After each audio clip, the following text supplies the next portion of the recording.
las ofrendas, las primicias, los diezmos. Generalmente las primicias son cosas, así que eso no lo vamos a darle un valor, ¿no es cierto? Cosecha, te refieres. Exacto, claro. Son las ofrendas. Normalmente en las iglesias pentecostales, que son la inmensa mayoría, las ofrendas se reciben, se juntan y esas se usan para los gastos de la obra, para los gastos de la luz, pagar el agua, comprar los artículos de aseo.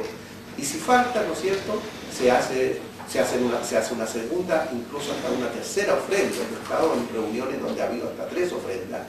Y si ya el emprendimiento es mayor, como construir una sala, construir un local, cambiar el techo a la iglesia, se empiezan a hacer sopaipillas, empanadas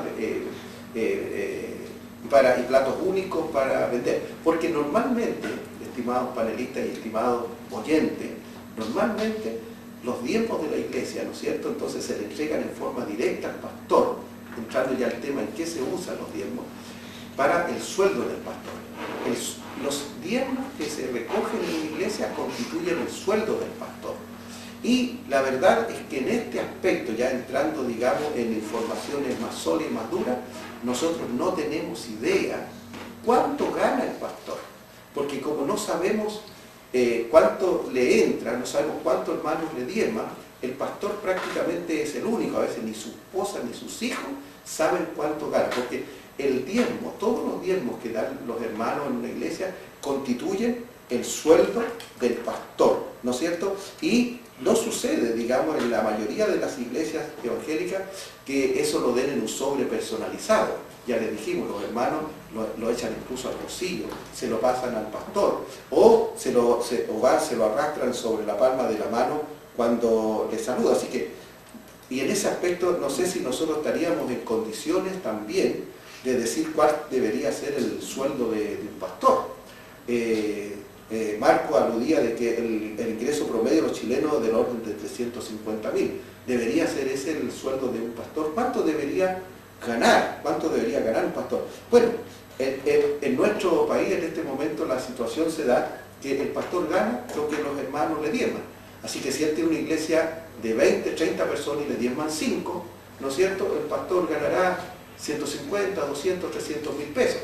Pero si el pastor tiene una iglesia de 100 personas y le diezman 20 a 30.000, serían 600.000. Ahora, si un pastor tiene una iglesia de 1.000, 2.000, o de 10.000, o de 100.000 personas, bueno, ahí ya la cifra, ¿no es cierto?, los ceros, digamos, a la derecha se nos empiezan a sumar y no sabríamos qué hacer. El tema es, ¿no es cierto?, que esa es la forma como se financia un pastor. ¿Algún comentario, Marco, Alberto? Bueno, yo creo que es muy complejo establecer una renta mínima o máxima. En general, y tomando en cuenta también lo que nos dice la Escritura, si nosotros le damos un buen uso al dinero y no amamos al dinero, ese dinero va a servir justamente para lo que la iglesia está hecha. La iglesia está para servir y no ser servida, está para ayudar y no ser ayudada, está para ser sal y luz del mundo. Y la verdad es que, no obstante, el obrero es digno de su salario. Yo diría que tenemos que tomar ciertos parámetros de comparación con vidas más o menos tranquilas. Decía hace un rato atrás, más que un promedio, tomaba un porcentaje de un 65% de la población laboralmente activa, que ganan 350.000 pesos. Por decirlo de alguna manera, digamos, el segundo o tercer quintil, ¿cierto?, está con esa renta o menor que esa renta. Cuando miramos a un pastor que se dedica a la obra a tiempo completo y vemos que una persona debiera tener un salario para poder vivir según gastos mínimos, si miramos, por ejemplo, Santiago. Santiago es una ciudad cara, ¿cierto?, y cada día se encarece más. Salir en automóvil en Santiago, en un tramo, yo vengo hoy día de Santiago Centro hasta acá, hasta el sector de Ganadería, ¿cierto?, estamos hablando de unos 15 o 20 kilómetros. Tuve como unos 4 TAC, por lo menos unos 2.000 pesos, estamos hablando de 8.000 pesos, más la benzina, etc. O sea, y si esto lo hiciera todos los días, como lo hace la gente que viaja de San Bernardo a Santiago y viceversa, ¿cierto?, estamos hablando de un gasto en locomoción superior a los 300, 400 mil pesos al mes. O sea, una persona que gana 350 mil pesos no podría andar en vehículo toda la semana.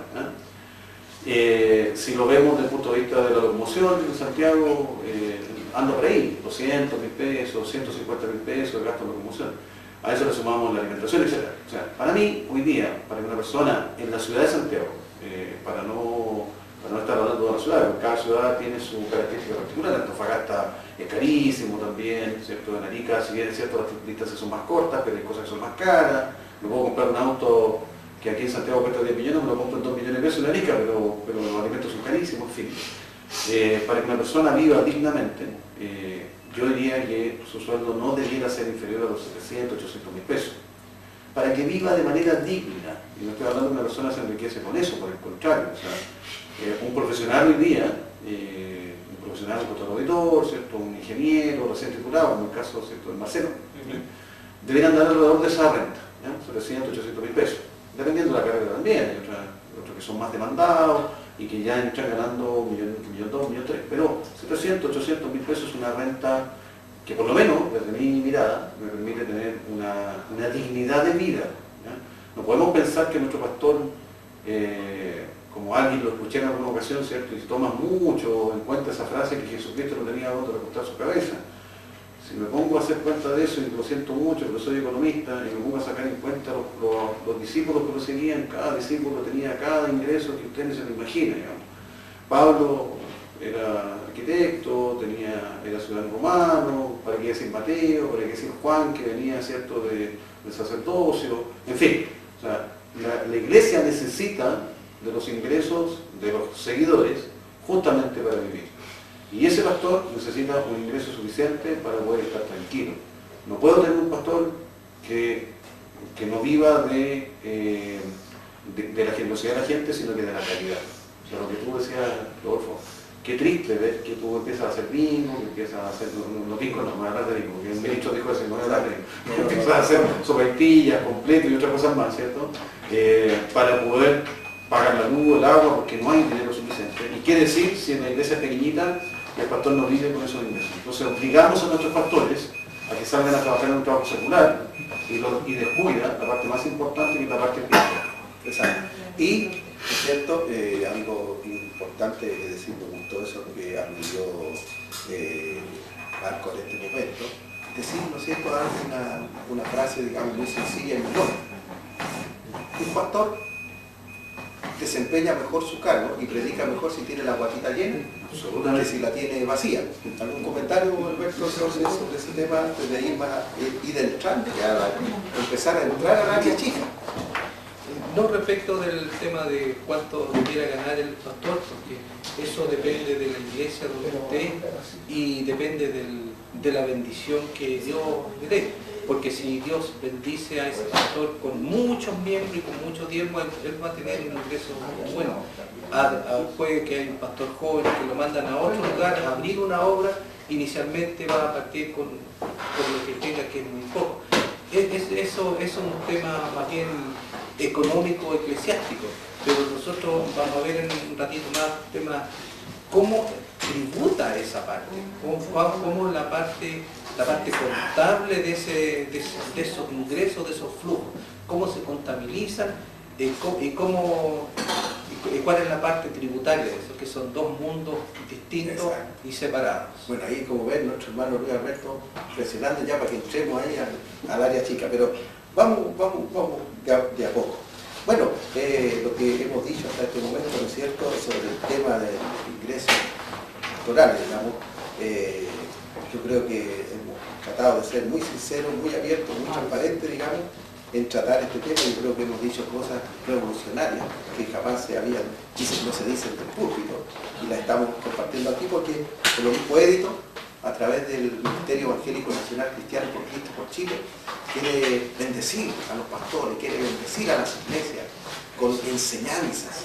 Recuerden ustedes, estimados obispos y pastores, que el Ministerio Evangélico Nacional Cristiano por Cristo por Chile ya creó el área educacional, y el área educacional ya empezó a dictar el primer diplomado en administración eclesiástica, y ya tenemos los primeros 20 alumnos, ¿no es cierto?, empezando a estudiar a distancia este diplomado.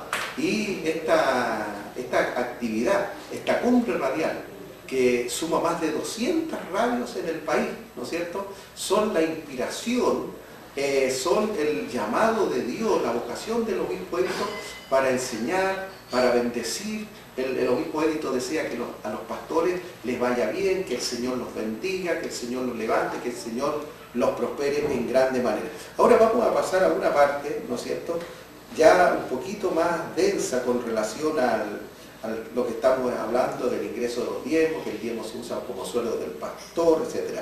Y partir de un texto al que eludió Marcos en la palabra de Dios. El Señor Jesucristo dijo exactamente eso que el Hijo del Hombre no tenía dónde recostar la cabeza. Pero también en los evangelios nos dicen que andaba un grupo de mujeres, y algunas muy pudientes, que era que sostenían la vida del Señor, porque el Señor, ¿no es cierto?, se dedicó al taller de carpintería de su padre para mantener a su madre y a sus hermanas, hasta que la última de sus hermanas se casó. Él ya dejó su ministerio y se fue a Judea a ser bautizado por Juan. Cuando el Señor Jesús trabajaba, él tenía ingresos para sostener a toda su familia, ¿no es cierto?, porque él era el hermano mayor, y al morir su padre, José, como nos cuenta la tradición, él tuvo que hacerse cargo del hogar. Pero una vez que ya el Señor se dedicó al ministerio, al 100%, él tenía un grupo de mujeres, algunas muy pudientes, que lo sostenían. Pero cuando el Señor, ¿no es cierto?, hizo como un estado de su situación financiera, económica, personal, dijo que no tenía dónde recostar su cabeza, es decir, no era dueño de una almohada. Y eso nos introduce, ¿no es cierto?, a entrar en un tema un poquito más denso, el tema patrimonial. Y yo digo más denso porque nosotros sabemos que en este momento, ¿no es cierto?, se está cuestionando a un obispo por el tamaño de su patrimonio. Y vamos a entrar entonces a conversar un poquito acerca del patrimonio de un pastor. ¿Qué podemos decir? Eso ya introduciéndonos un poco a esta materia. Marcos. Bueno, la verdad que... Es bonito, a mí me gusta, digamos, sí, cuando a veces voy a una reunión de pastores y hay 30 pastores y afuera hay 30 4x4. Sinceramente, y un helicóptero. A lo mejor dentro de poco, quién sabe. Sí, lo que decía Luis es un otro track, como para poder cerrar ese tema también, en relación a cuánto gana el pastor. Hay iglesias aquí en Chile también que son hermanos nuestros, que no son de la línea pentecostal, que como bien decías tú, Rodolfo, el 99,9% son de la línea pentecostal, que tienen un sistema de rentas establecido para sus pastores, tienen un sistema de sueldo. Y también se condice mucho ese sistema de sueldo con el tamaño de la iglesia, ¿ya? Pero establecen un sueldo mínimo para que el pastor viva, comillas, dignamente, ¿ya? O sea, nosotros los pentecostales, o la iglesia pentecostal en Chile en general, vivimos un poco pensando en la cantidad de dinero que vamos a recibir de iglesias pequeñas. Si iglesias pequeñitas, obviamente el pastor va a tener que asumir, como bien decía Luis, si va a abrir, a mí me tocó abrir una obra de la Asamblea de Dios en Puente Alto, y me tocó estar ahí la típica carpa de la Asamblea de Dios, ¿no?, en donde con lluvia, frío había que estar, y con piso tierra, pero sin embargo teníamos 3 miembros, teníamos que salir a buscar, ¿no?, teníamos que salir a predicar el Evangelio, ir a buscar gente, y ahí prácticamente éramos nosotros los que poníamos el dinero más que salir a buscar de los feligreses. Desde el punto de vista patrimonial, al igual que el dinero, yo encuentro que no es malo tener patrimonio, de verdad, aludiendo, y aquí me pongo un poquito más técnico, a lo mejor un poquito más terrenal, ¿cierto?, pero aludiendo a un autor que me gusta mucho, que tiene un bestseller que se llama Robert Kiyosaki, que habla de Padre Rico, Padre Pobre, un libro que tiene una venta bastante buena. Él habla justamente de la situación patrimonial, patrimonio que me sirve para generar más ingresos, ¿ya? Muchas veces consideramos solo el patrimonio como aquel que sirve como para ostentar, un poco lo que decía tú, Rodolfo, ¿cierto? Ostento, ojalá que todos tengan 4x4. La verdad es que yo me voy a comprar la 4x4 cuando genere los flujos suficientes para ello, ¿no? Pero mientras no los tenga, no me la voy a comprar. Y ahí, desde el punto de vista patrimonial, el pastor que tenga el patrimonio suficiente y que pueda gozar de él, bienvenido sea. Recordemos también lo que dijo el evangelista: cuando las aerolíneas se enteren, cuando los hoteles se enteren, cuando todas las empresas de transporte se enteren que nosotros trabajamos para el Señor y ellos nos donen a nosotros, ahí no necesitamos tener auto, ni aerolínea, ni tener un lugar donde llegar. Pero mientras no se enteren, los necesitamos. Exactamente. Y ahora ya vamos a echar un poco al área chica y voy a hacer una pregunta, digamos, a Luis. Él es licenciado en Economía, pero también, como dijimos, es vicepresidente actualmente del Colegio de Contadores de Chile, Asociación Gremial, el capítulo de la Quinta Región. También quiero que dé un poquito su opinión con relación al tema patrimonial, pero la pregunta que quiero hacerle ya para entrar al área chica. Hay en la institucionalidad, Luis, Alberto, en la institucionalidad chilena, la Constitución, las leyes, los decretos, los reglamentos, ¿no es cierto? ¿Hay algún reglamento, alguna circular, hay alguna institucionalidad, digamos, que tenga por objetivo la regulación de las finanzas dentro de la iglesia y específicamente de los que ganen los pastores? Bueno, la parte tributaria la definió el Servicio de Impuestos Internos porque ellos tienen la facultad de hacer el tema de los tributos. La parte contable, el Servicio de Impuestos Internos siempre ha dicho que el Colegio de Contadores que define cómo se lleva la contabilidad en Chile. Entonces, respecto a la circular 45, dice que estas organizaciones sin fin de lucro, ¿cierto?, los ingresos que tienen no están afectos a tributo alguno. Y eso por la simple razón de que el hermano tributó dinero que ya tributó. El ingreso del hermano, él ganaba 400 menos sus impuestos, le quedaron, por decir, 360, y de esos 360 el hermano da un 10. Por lo tanto, el ingreso que el hermano entrega a la iglesia ya es un ingreso tributado. Por lo tanto, ese ingreso para esta corporación, ¿cierto?, no es renta.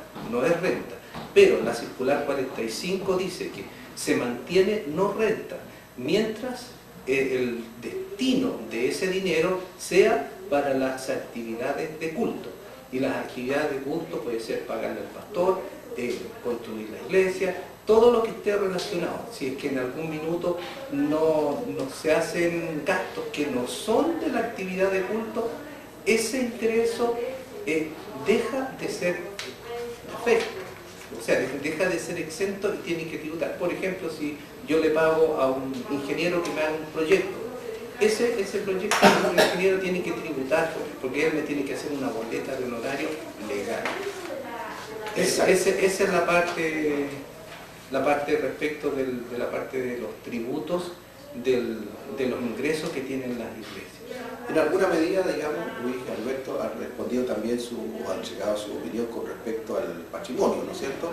Es decir, efectivamente, la respuesta que es la siguiente: efectivamente, digamos, hay en la institucionalidad nacional, ¿no es cierto?, una circular, estimado obispo, estimado pastor, líder, hermano, hay en la institucionalidad nacional una circular emitida por el Servicio de Impuestos Internos, que es la circular 45, que aunque ustedes no lo crean, regula, establece procedimientos para el tema financiero dentro de la iglesia, y ya Luis Alberto ha adelantado algunas cosas en el sentido de que el sueldo del pastor, el sueldo del obispo, no está sujeto a tributos. El sueldo del pastor no está sujeto a tributos. Estamos totalmente de acuerdo. De hecho, la circular, la tengo aquí frente a mí, dice: esto es la medida que no se lleven a cabo, corroborando lo que dice Luis, Alberto, que no se lleven a cabo actividades comerciales o empresariales. Sumamente importante. O sea, en la medida que dentro de esta circular 45, en general, por regla general, las iglesias, confesiones y entidades religiosas reconocidas por el Estado no se afectan con el impuesto a la renta. No se afectan con el impuesto a la renta. Esto en la medida que no lleven a cabo actividades comerciales o empresariales o posean bienes susceptibles de producir rentas gravadas con el mencionado tributo. Se verán afectadas por los tributos y demás obligaciones tributarias que correspondan solo con las actividades gravadas o bien susceptibles de producir dichas rentas en conformidad a la ley. Es decir, actividades comerciales, actividades empresariales que generen ingresos, como bien lo decía Luis Alberto, ¿cierto? Yo contrato a un ingeniero, un arquitecto, o, y aquí lo dejo también como polémica, me encanta el debate, ¿cierto? Como bien decía hace un rato atrás Rodolfo, me pongo a vender algo en la iglesia para generar ingreso, eso es una actividad comercial. Es una actividad comercial que, de acuerdo a la circular 45 de la ley y que de alguna manera regula y explica la ley de la renta, es una actividad comercial que genera tributos. Exacto. Bueno, escapa del piso, digamos, de esta parte del debate o de la mesa, ¿no es cierto?, en el sentido de que existe, estimados oyentes, una reglamentación, existe la circular 45 que regula estas cosas y que nos dice algo interesante por el momento, que el sueldo del pastor no tiene techo y que tampoco lo que él gana, ¿no es cierto?, está sujeto a tributo. Por lo tanto, todo el patrimonio que pueda llegar a construir él, digamos, si un pastor llega a tener 2 o 3 casas, si llega a tener 2 o 3 vehículos, es decir, su patrimonio, aunque este patrimonio, digamos, supere el $1.000.000 o $2 millones, estamos hablando, ¿no es cierto?, de 1.400, 1.500 millones de pesos, ese patrimonio, si se generó, si se construyó sobre la base del sueldo que él recibió de la iglesia, ese sueldo no está sujeto a tributo y su patrimonio resulta ser incuestionable. Si están de acuerdo con lo que acabo de decir los dos técnicos. Perdón, solo un tema para ser preciso al respecto. Una cosa es los ingresos que genera el pastor, ¿cierto?, por la vía de de los diezmos principalmente, y podría eventualmente ser de la ofrenda. ¿Sí? Todo lo que provenga desde los feligreses hacia el pastor o a la propia iglesia, que ya tributó, como bien lo decía Luis Alberto, no genera nuevos tributos. Pero el patrimonio es una cosa distinta. El patrimonio es una cosa distinta, porque si el pastor tiene un patrimonio, que seguramente yo me voy a adelantar a lo que tiene que ver con el impuesto territorial del Consejo de Bienes Raíces, ¿cierto?, lo que tiene que ver con las contribuciones, las iglesias quedan exentas de pago de contribuciones, siempre y cuando efectivamente la propiedad esté destinada para el servicio del culto. Pero el patrimonio personal del pastor, aunque haya sido comprado con ingresos no tributados, sí están sujetos a los impuestos territoriales correspondientes. Sí, no, por supuesto. Una cosa, es la condición sine qua non, ¿sí? Una cosa muy importante para que visualiza esta situación. Según el impuesto a la renta, el artículo 70, dice que todas las personas disfrutan de un ingreso de acuerdo a los gastos de vida que él tiene. Y además de las personas que dependen de él. Por lo tanto, si hay una persona que disfruta de gastos altísimos de su vida, entonces Impuestos Internos podría aplicarle el artículo 70 y cobrarle los impuestos a la renta correspondientes. Y él podría defenderse, no, estos ingresos son todos de diezmo y de ofrenda. Perfecto, muy bien. Demuéstremelo de alguna forma. Entonces, cuando me dicen demuéstremelo de alguna forma, entonces yo tengo que ver, ¿cómo registro? Ya vimos que el Servicio de Impuestos Internos carece de facultades para decir cómo se contabilizan estas cosas. Entonces ahí nos vamos al Colegio de Contadores en el Boletín Técnico número 63 del año 98, dice que todas las organizaciones sin fines de lucro, en estas actividades sin fines de lucro están las universidades, los hospitales, las instituciones religiosas, instituciones deportivas, sindicatos, etcétera, etcétera, que pueden ser corporaciones, fundaciones, les exige contabilidad completa. Entonces, el tema es que el Colegio de Contadores, nadie va a ir a ponerle una pistola o decir, mire, yo quiero ver su contabilidad completa. No, pero el fiscalizador de impuestos internos sí, él podría decir, pues mire, usted demuéstremelo cómo se demuestra la renta, el resultado, el patrimonio en Chile. ¿Quién define eso? Lo define el colegio. Por lo tanto, ya, de acuerdo a la normativa del colegio, demuéstrame lo que usted me está diciendo. Entonces, ese es ahí el problema. Entonces, lo más importante, lo más beneficioso es buscar una forma en llevarse contabilidad. Ya, correcto. Registros. Ya, exacto. Ordenemos un poquito las cosas entonces. No hay techo para el sueldo de un pastor. y el sueldo del pastor, por alto que sea, no genera tributo. Digamos esto para entenderlo mejor en términos de comparación con un trabajador. ¿Desde qué sueldo en arriba ya un trabajador, digamos, empieza a pagar un tributo de 600? De 600, 50.000 pesos en la base, mamá. Ya, un trabajador en Chile que gane sobre 600 ya empieza a pagar un tributo y así, ¿no es cierto?, puede ir subiendo ese sueldo hasta llegar al 35 o menos. ¿Cuánto es que está tributando, digamos, un profesional? 40%. 40% de impuestos está pagando. Sí, pero no es un 40% directo, ¿verdad? Porque tiene una rebaja en producto, que la tasa efectiva no supera el 22%. Claro, es progresiva por tramo. Hasta 600, 0, de 600 hasta 700, por decir, paga un 5, de 700 hacia arriba. Así es progresiva por tramo y en promedio puede ser. Sí, acuérdate que la nueva ley de impuesto a la renta parte de un tramo del 2%, sigue al 5%. Claro, 2, 5, 7, 8, claro, 10, si mal no recuerdo, hasta llegar al 40%. Y por cierto, ¿no es cierto? Depende de algunos pagos que haga el trabajador, eso le genera algunos descuentos. Por ejemplo, cuando yo tenía un ingreso así por el trabajo material, digamos, como yo pagaba los dividendos de la casa, eso me generaba, digamos, un descuento de los impuestos que había que cancelar. Sí, pero ahí te están metiendo en otra lista que tiene que ver con los beneficios tributarios que genera, por ejemplo, el 55 bis, que es un beneficio tributario por el pago de la casa.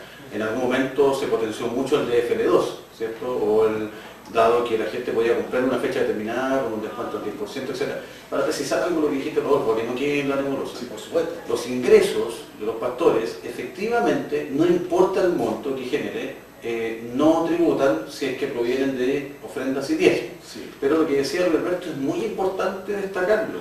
Va a depender del nivel de vida y los gastos que tenga, ¿ya? Porque yo no puedo ostentar ganar 1.000 millones de pesos al año, ¿cierto? Si soy un pastor y estoy dedicado a esa obra y a esa iglesia, cuando en realidad con 1.000 millones de pesos al año, perdónenme, los más futbolistas, ¿cierto? Mi Arturo Vidal hoy día, pero ¿qué es lo que hace con ese dinero? Se compra yates, se compra muchas mansiones, entonces ahí puede, efectivamente, aunque en primera instancia no está cuestionado, pero puede llegar el fiscalizador y decir, señor, demuéstreme, ¿cierto?, de dónde saca esos ingresos, y ahí es donde se requiere un registro contable importante. Todavía no quiero, digamos, agarrar el tema del registro contable, digamos, para establecer una base. El sueldo del pastor no tiene techo y, aunque sea muy alto, no paga tributo. Ahora, si sobre la base de los ingresos, de su sueldo, de su salario el pastor, ¿no es cierto?, construye un patrimonio, digamos, un patrimonio que puede acercarse a los 1.500, a los 1.000 millones de pesos, o a los 1.500, o a los 300, 400 millones de pesos, ¿no es cierto? Si ese patrimonio él lo construyó sobre la base de sus sueldos, de sus salarios que recibió de la iglesia, son incuestionables. Es obvio que él, por la casa que se compre, él como persona, es la casa pastoral normalmente, que es propiedad de la corporación de la iglesia. Está anexa a la iglesia. Está anexa a la iglesia, en parte del culto, no paga impuesto a la renta. Pero sí, sus casas propias, personales, están pagando impuestos, y cada cosa que él se compre, un auto, lo que sea, él va a tener que pagar los impuestos. Pero entendamos que la totalidad de ese patrimonio es incuestionable si él lo generó con los salarios de la iglesia. Ahora, pasamos entonces ya a un tema todavía un poco más espinudo, ¿no es cierto? El Servicio de Impuestos Internos, ustedes han dicho que tiene facultad para indagar una situación, digamos, que sea distinta, que no sea equivalente, ¿no es cierto?, entre un patrimonio y los ingresos de un pastor. Por ejemplo, si el pastor ha sido pastor por varios años y tiene una iglesia de 50 personas, sería extraño que tuviera un patrimonio de 4.000 millones de pesos, ¿no es cierto? Pero si el pastor tiene una iglesia de 1.000 personas, ya no sería tan extraño, considerando que los diezmos de esos 1.000 hermanos que deben diezmar ahí unos 50, 60, 80, nunca van a diezmar los 10.000, ya lo dijimos al principio, ¿no es cierto? El patrimonio es más o menos equivalente. Yo recuerdo cuando en Chile se hacían, digamos, estudios de todo lo que tenía el presidente, y en base a lo que había ganado, la diferencia era mínima. Así que, estimados pastores, obispos, lo que usted recibe de la iglesia no tiene que pagar tributo, y todo lo que usted se haya comprado, que es su patrimonio, es incuestionable en el sentido que lo adquirió, lo compró, ¿no es cierto?, con los dineros que usted ganó, recibió como sueldo de la iglesia, que fue por la vía diezmo principalmente, porque la ofrenda efectivamente se gasta, he visto yo, se gasta para pagar los servicios que recibe la iglesia. Bien, pero eso que así sea, no quita, y esto es muy serio lo que estamos diciendo, eso no quita que un fiscalizador de impuestos internos no esté impedido de entrar a indagar el patrimonio de un pastor, ¿no es cierto? Y resulta que él descubre que ese patrimonio es de cierta cantidad y él no debería, digamos, asustarse si ese patrimonio se generó ahí. Pero aquí entramos ya a lo que Alberto nos ha adelantado varias veces, digamos, en la mesa, que el pastor debe demostrar con documentos, digamos, el salario o lo que él recibió de la iglesia, que son los diezmos de los hermanos y que constituyeron su sueldo. Estimado obispo, estimado pastor, usted recibe un dinero de la iglesia, ¿no es cierto? Puede ser 800.000, 2 millones, 5 millones, 10 millones, no hay problema. Pero usted eso, dado una visita de inspectiva, tiene que entrar a demostrarlo. Y eso se demuestra con registros contables. Si usted no lleva registros contables, podría tener problemas.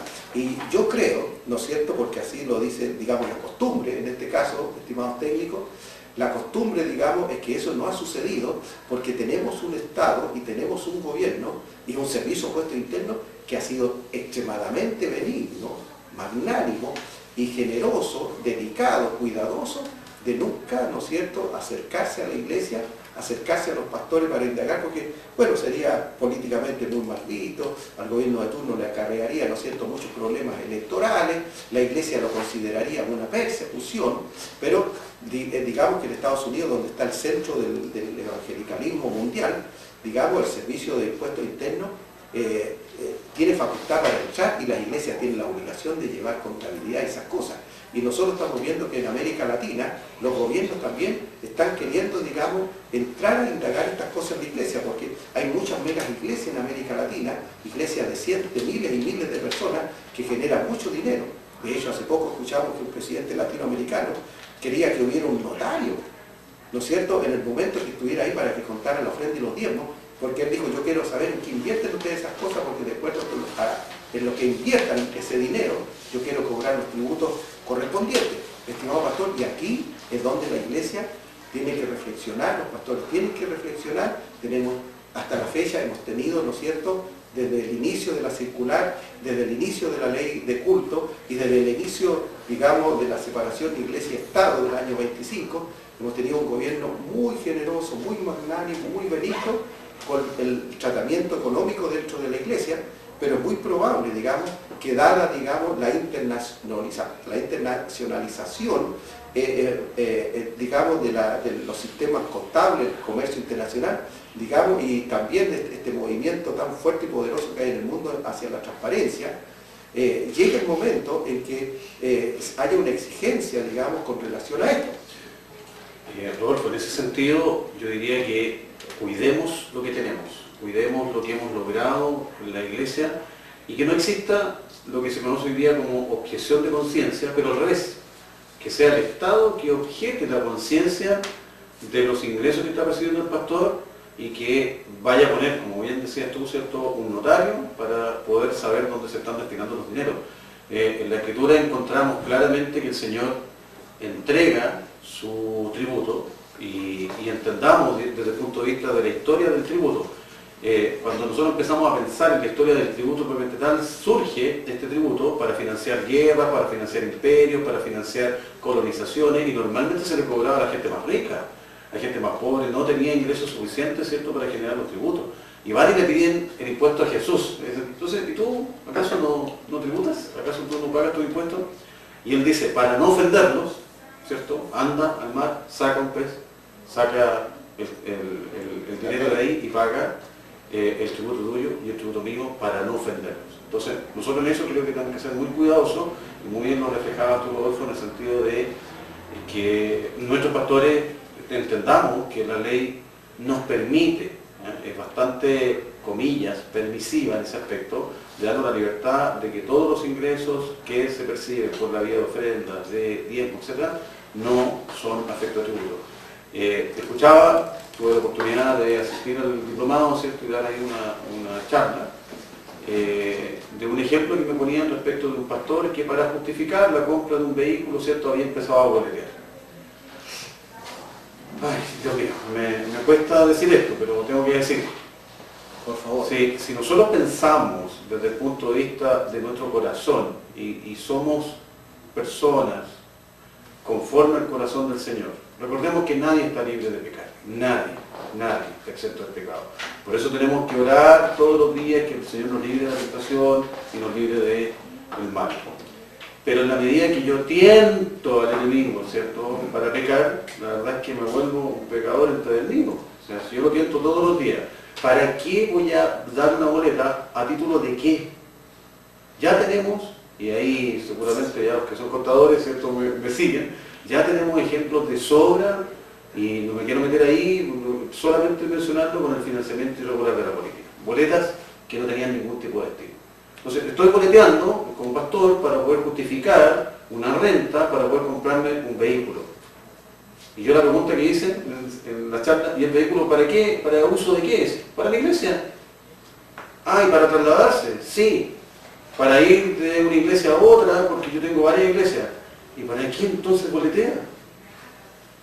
Si ese patrimonio está comprado con el fin y el uso de la administración eclesiástica.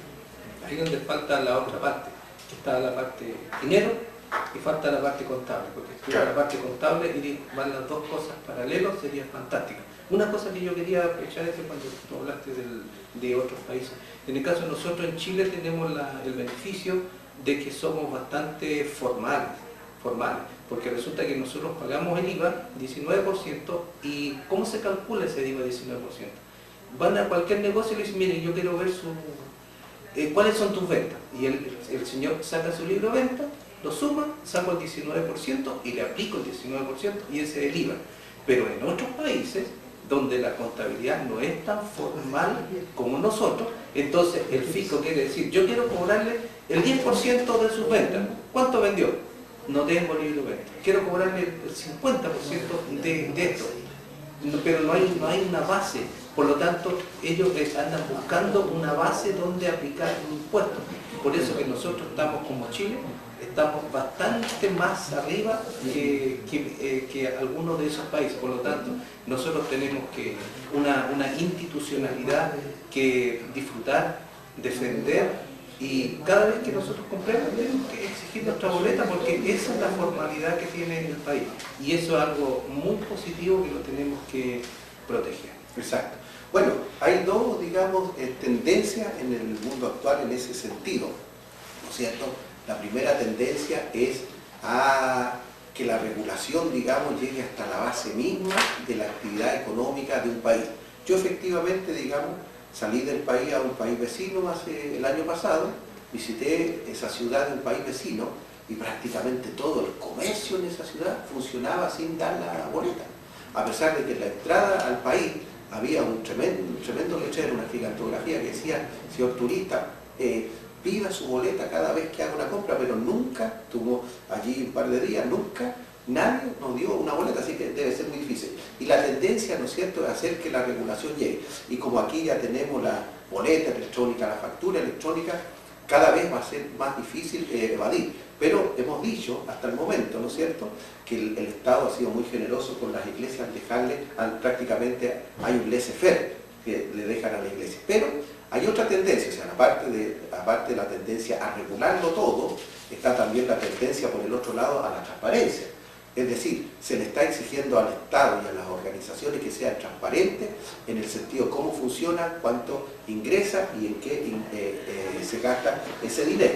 Repitamos entonces un poquito para ir estableciendo la base. Lo que gane un pastor no está sujeto a tributo, el patrimonio que construya con lo que él gane es incuestionable, pero así como es de generosa, porque la circular 45 prácticamente fue un regalo. La circular 45 fue, a mi juicio, un regalo del expresidente Sebastián Piñera en su gobierno anterior. fue un regalo para las iglesias, fue un regalo para los pastores. Y los pastores disfrutan este regalo, a veces sin darse cuenta, y por ese motivo algunos también no son agradecidos por esto. Pero el expresidente Piñera les dio un regalo a las iglesias, a los pastores, por la circular 45 que se negoció, ¿no es cierto?, en ese tiempo con el señor Dittmar, que estaba a cargo de esto. Pero sepan también que la circular 45 tiene una exigencia, estimado obispo, estimado pastor, quien quiera que usted sea, cualquiera sea la cantidad, el monto que usted reciba por diezmos de su iglesia, la circular 45 le dice que usted tiene que llevar registros contables. Usted tiene que llevar registros contables. ¿Cómo lo va a hacer en la práctica? Es algo que podemos conversar todavía un ratito más. Ahora, si tiene que llevar registros contables, ¿no es cierto?, la recomendación para los obispos y pastores sea que consigan, ¿no es cierto?, tengan los servicios de un contador y ojalá de un contador colegiado, que tengan los servicios de un contador colegiado, porque el pastor puede ganar lo que quiera y puede tener el patrimonio que quiera, pero eso tiene que demostrarlo con registros contables, ¿no es cierto?, y contabilidad completa, como decía Luis Alberto, en el sentido que tiene que llevar, ¿no es cierto?, ¿qué incluye la contabilidad completa? Libro diario, diario mayor, los balances y todos los estados financieros adicionales que tiene la contabilidad moderna. Y ir un poco más, ¿no es cierto?, más al grano. Todo lo que compre una iglesia, que lo compre a nombre con el RUT de la iglesia y con factura para que paguen los impuestos correspondientes, etcétera, etcétera.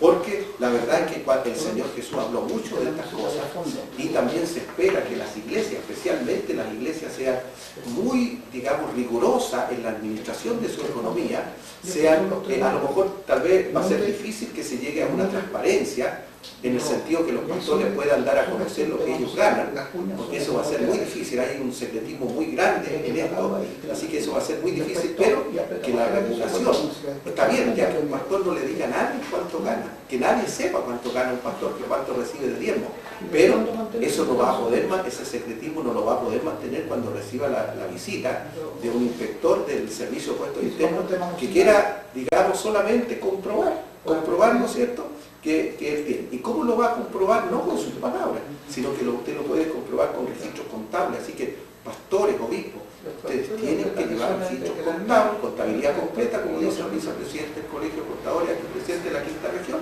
¿no es cierto? Y para eso sería necesario que usted consiga, estimado obispo, estimado pastor, el servicio de un contador, ojalá colegiado, para que le pueda llevar todo eso. Sabemos que el pastor recibe en forma directa los diezmos de los hermanos como su sueldo. Bueno, él tiene que tener una persona de confianza en su contador y decirle, mire, yo hoy día, sábado 18, recibí 300.000 pesos. Y lo anota ahí en el registro, ¿no es cierto? Ingreso, ofrenda o donación, no sé cómo el contador le pueda, digamos, aconsejar. Y después, llegado a fin de mes, suma, ¿no es cierto? Recibió 4,5 millones de ingresos. Y usted ahí en el debe, ¿no es cierto?, en los gastos le coloca sueldo del pastor, 4,5 millones. Si usted tiene ese libro, entonces no hay ningún problema con su sueldo, no hay ningún problema con su patrimonio y usted, ¿no es cierto?, puede andar tranquilo por la vida. Pero eso de que todo esto no se lleva ningún registro de eso, los diezmos que usted recibe, ¿no es cierto?, que constituye su diezmo, si no hemos tenido problemas con eso, se debe, ¿no es cierto?, a la generosidad del Estado de Chile, de los distintos gobiernos que nunca, digamos, han querido buscar en la iglesia este tipo de cosas, teniendo las facultades legales para hacer sus opiniones. Y eso porque Chile tiene una formalidad en su economía. Hay un servicio de impuesto interno que funciona muy bien, hay muchas cosas y todo es formal. Todo es muy formal, por lo tanto la contabilidad puede llevarse y los estados no desean buscar otra forma de financiarse, como lo estaba mencionando acá Rodolfo, que querían ir con un notario a las iglesias para hacer la sumatoria de todos los ingresos. Eso. Yo quería decir, como bien lo mencionó al principio Rodolfo, ¿cierto? Me ha tocado trabajar en la industria financiera, bancaria principalmente, que es muy regulada. Y Chile se ha acogido a regulaciones extranjeras de manera voluntaria, como el caso de las NIF, ¿cierto? Las normas internacionales de información financiera, por un lado, y también en el caso de los bancos a los acuerdos de Basilea, ¿ya? Basilea 1, 2 y 3. Y en ese sentido, avalar lo que dice Juan Luis, que Chile es muy ordenado, ¿ya? Tengo alumnos hoy, dada la diversidad cultural que tenemos en nuestro país, ¿cierto?, de otros países, y que alaban nuestra institucionalidad, ¿ya? Y en ese sentido, rogaría que no la destruyéramos. Hay algo muy interesante aquí que tiene que ver con lo que dicta mi corazón. Yo en eso soy muy claro. Y tú mencionabas algo al respecto en cuanto a la contabilidad y lo que debo llevar como contabilidad. Recordemos que antiguamente, a diferencia de lo que existe hoy día, siempre que la contabilidad simplificada, los distintos artículos, para no mencionarlos todos, pero el 14P que tú conoces, ¿cierto?, que obliga a llevar contabilidad electrónica, hasta los más pequeñitos tienen la posibilidad hoy día de llevar una contabilidad tributaria, electrónica, bastante potente. Y ahí todo lo que era papelito, manual, ya no ocurre a esta altura, ¿cierto? Sino que todo queda registrado, una factura electrónica inmediatamente se me va al formulario 29, cualquier movimiento que hago aparece inmediatamente en mi contabilidad. Y yo creo de pronto, y lo creo firmemente porque lo he escuchado, que de pronto en nuestra iglesia, y seguramente nos están escuchando hermanos también, que no solamente sean pastores y líderes, se malentiende la misericordia, ¿ya? Todavía hay en provincias y en algunos lugares rurales de Santiago donde la locomoción colectiva entrega un boleto y que el chofer genera una renta por la cantidad de boletos que corta. Y si ustedes recuerdan, seguramente al igual que yo, ¿cierto?, que en algún momento la gente guardaba el boleto intacto para devolvérselo al chofer en agradecimiento por haberlo llevado con un tramo determinado. Hay mucha gente que no pide la boleta en agradecimiento porque lo atendieron bien, porque hicieron un descuento, cuando en realidad, como bien decías tú, acuérdate que el IVA tiene una traducción bien interesante que significa impuesto al valor agregado. Y en economía, ¿cierto?, el impuesto al valor agregado tiene que ver con lo que yo le agrego al final, y es el consumidor final el que paga ese impuesto. Si yo no pido la boleta, el Estado no tiene como enterarse que se generó un ingreso. Y si no se genera un ingreso, nos hacemos todos más pobres, porque el Estado finalmente no sabe cuánto es lo que estamos ganando. Exacto. Bueno, estimados oyentes, muchas gracias por su atención. Quiero repetirles, ¿no es cierto?, el obispo Édito Espinosa Urrea tuvo la inspiración de parte de Dios en su corazón de formar este movimiento evangélico nacional llamado Cristianos por Cristo y por Chile. Y a través, ¿no es cierto?, de su área de comunicaciones, cuyo director es el pastor Joel Hernández, ¿no es cierto?, y este servidor, Rodolfo Torres, que es el director del área educacional, han programado esta cuarta cumbre que ha sumado más de 200 radios. Y si usted, ¿no es cierto?, analiza lo que hemos dicho, honestamente dirá, ¿no es cierto?, que es información valiosa, que le va a ser útil, que hemos, yo creo, que establecido las bases para un cambio de la actitud de la Iglesia en relación con el tema de los tributos y sobre todo de la contabilidad, ¿no es cierto? Condujo este programa el pastor Rodolfo Torres. Ustedes pueden saber un poquito más de mí si se interesan visitando www.chilecristiano.cl, conocer más de nuestro hermano Marco, que es un economista. Hay pocos economistas evangélicos, él es uno y destacado, talentoso, que pueden seguirlo, ¿no es cierto?, en su blog Stop, se llama Economía con Sabiduría. Economía con Sabiduría. Aquí tenemos a Luis Alberto, un licenciado en Economía de la Pontificia Universidad Católica Valparaíso, que él ha llevado la contabilidad. Él es experto en llevar la contabilidad de los colegios cristianos. Él ha sido prácticamente el contador de todos los colegios cristianos de la provincia del Gran Valparaíso. Alguna iglesia, algún pastor que a raíz de este programa, ¿no es cierto?, se ha interesado en llevar esto. Él es experto en contabilidad educacional de los colegios cristianos y también de la contabilidad de las iglesias, porque ha sido tesorero de las iglesias prácticamente desde que tiene razón, ¿no es cierto? Aquí está Marcelo, que nos ha acompañado, recién titulado, que va a seguir sus pasos. Quiero darle las gracias, quiero decirle que este segmento lo hemos grabado, lo hemos filmado y lo vamos a subir a YouTube, ¿no es cierto?, en los espacios de Cristianos por Cristo y por Chile, que dirige el obispo Edito Espinosa Orrega, para que usted lo pueda ver. Si usted quiere contactarse con nosotros para una pregunta más profunda, o eventualmente para pedir que Marcos pueda ir a su iglesia a dictar unas charlas que son magistrales las que él da, ¿no es cierto? O también prestarle servicio porque él es asesor de empresas, y la iglesia también lo es en el sentido, en el área eclesiástica, en el área educacional. Si usted quiere, digamos, un contador para su colegio, para su iglesia, ubíquenos, ¿no es cierto?, por medio de los teléfonos, por medio de los correos de Cristianos por Cristo y por Chile.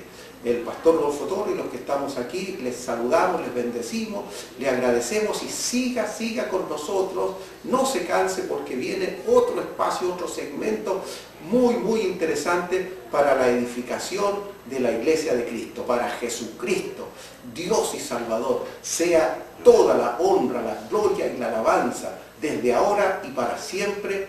Amén. Muchas bendiciones a todos.